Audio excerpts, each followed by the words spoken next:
ఇప్పటి హీరోయిన్లకు ముందు చూపు బాగా ఎక్కువనే చెప్పాలి. సినిమాలతో సంపాదించిన డబ్బులన్నీ ఏదో ఒక వ్యాపారంలో పెట్టుబడిగా పెట్టి ఆదాయాన్ని మరిన్ని రేట్లు చేసుకునే ప్రయత్నం చేస్తున్నారు. ప్రస్తుత అగ్ర హీరోయిన్లందరికీ దాదాపుగా ఏదో ఒక బిజినెస్ ఉంది. దశాబ్దానికి పైగా తెలుగు, తమిళ భాషల్లో టాప్ హీరోయిన్గా కొనసాగుతూ వస్తున్న త్రిష ఇన్నాళ్ళు సినిమాల మీద దృష్టి పెట్టింది. కానీ త్వరలోనే ఆమె కూడా బిజినెస్లోకి రాబోతుందని వార్తలు వినిపిస్తున్నాయండోయ్. ఆమె బెంగళూరులో ఓ స్టార్ హోటల్ పెట్టబోతుందంటూ ఈ మధ్య మీడియాలో విస్తృతంగా ప్రచారం జరుగుతుంది. తాజా సమాచారం ప్రకారం త్రిష హోటల్ నిర్మాణం దాదాపుగా పూర్తయిందంట. ఈ విషయం ఆమె అఫీషియల్గా త్వరలోనే ప్రకటిస్తుందంట. అప్పటిదాకా ఈ విషయాన్ని సర్ప్రైజ్గా దాచిపెట్టాలని త్రిష భావిస్తుందంటండోయ్.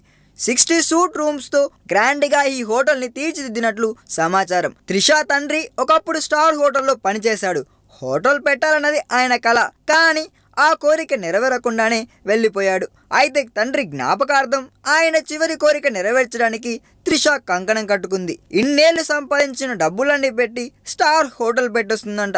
ఇందుకు బెంగళూరును వేదికగా ఎంచుకుంది. త్వరలోనే ఈ హోటల్ ప్రారంభోత్సవం జరుపుకుంటుందని సమాచారం.